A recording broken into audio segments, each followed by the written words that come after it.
What is the number one driving force behind your performance? What is the one thing that has the real difference to how you perform on the day? The answer is your state. And by state, I mean your emotional state. And when we look at this scientifically, I mean your neurophysiological state. Because every single emotion has a neurological impact on your muscles, on how your mind is operating, and obviously your neurology. And comes with this a concoction of neurochemicals and hormones, each of them all driving and influencing you and your body in various different ways. Every single skill, every single training session that you've done has a neurological state associated to it. When you perform at your best, you are performing in one state of mind. When you're underperforming, you're in a different state. When you feel overwhelmed, you're in a one state. When you're feeling like you can't get up for the event, that training session, or when the pressure is getting to you too much. These are all neurological states, neurophysiological states. And as I said, they are releasing a concoction of neurochemicals and hormones, which are all causing you to take action in one way or to not take action in another. So the best thing that you can master before you go to a training session, before you go and perform, is to get into peak state. And you need to master this art so that if there are times when you're not quite feeling up for it, you're not quite in the zone, or you're not quite in the state of flow for you and your sport, then you can learn how to take yourself from down here to up there. And you need to be able to do it quick. You need to be able to do it in minutes. You don't want to step into your arena and then feeling like you're not ready, feeling like you're not up to speed, or feeling like you're anxious or nervous. So getting control over your state of mind and being able to amplify your state, to energize your state, so you can start and hit a training session at full throttle is key, it's crucial. And the same goes for when it comes to competition time, whether that be on the track, the court, the pool, the pitch. When that whistle goes, you need to be ready to go. And your mind needs to be telling your body, and your body needs to be telling your mind that it's time to go. Because you can't have these incongruencies. If there's part of you that's doubtful about an injury, doubtful about an event, you might be up against a high quality opposition. If you have doubts there, then your subconscious mind is reading into this. And this is affecting your physiology. So there are some simple tips that you can learn just from listening here today. Because all of our states are driven by two key things. They're driven by the pictures which we make inside of our mind and the voices which you have inside of our head. And until you become more consciously aware of the pictures that you're making, the movies inside of your mind, and how you're talking to yourself, until you become consciously aware of this, you can be losing complete control over your performance. If you truly understood and understand the power of words, you would choose your words very, very carefully. Using phrases like, "this is killing me." Now, you might think that is just a throwaway word that means nothing, because consciously, you know, obviously, you do this training session, for example, and it's not killing you. But the subconscious mind, it doesn't understand those types of terms. It doesn't understand the sarcasm behind it. It sees it as a metaphor and then runs a program. It alters your physiological state. And if you have got into the habit of saying phrases like that, then you're really giving yourself incongruent messages to your mind and your body.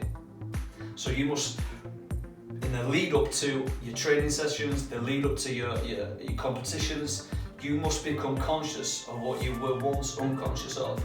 You need to get conscious over the words that you use and start to use powerful, empowering words which energize your mind talking in a positive way, framing your mind in terms of what you want to happen as opposed to what you don't want to happen. Visualize. Visualize exactly what it is that you want to do. For every single skill that you have, you will have a subconscious movie of how to perform that skill. And when you perform it at its best, you will run this movie perfectly, seamlessly. If you're out of state, and there's doubt, there's pressure, there's frustration, there's anger, then again these neurochemicals are flowing around your mind and body and influencing you. And that can alter this movie that you have ingrained into your subconscious mind about how to perform it. And it can interrupt the pattern of that skill. So getting into good habits, realizing the power of your own words has the power to make you or break you is absolutely critical to peak performance and to really unleashing your truest potential and power when it comes to game day. And understanding the importance of planning in your mind exactly what you want to see ahead of time and taking control of these images. Another example of the power of images is when athletes make a mistake, and this is something which I spend a lot of time with my clients, teaching them how to get control over their mind when they make an error. Because what happens is this error then starts to play, this movie starts to play inside their mind, and it's either a visual movie or it's an audio movie and they're talking to themselves. So it's both. They're seeing something and saying something, or they're just repeating the same phrases over and over again. And the more you see that movie inside your mind, and the more you see, and the more you hear the voices inside your head, the stronger the feeling comes. Because the pictures and the sounds create the feeling. They create the neurological feeling, which often rises up through your body, up to your brain, and cascades down into your body. So get into the habit now, be practicing, start writing things down in your journals about exactly how you want to perform, exactly what it looks like, exactly what you're going to say to yourself in your warm-up, exactly what you're going to be saying to yourself when you're getting changed. Think of more powerful things that you can say to yourself if you make a mistake.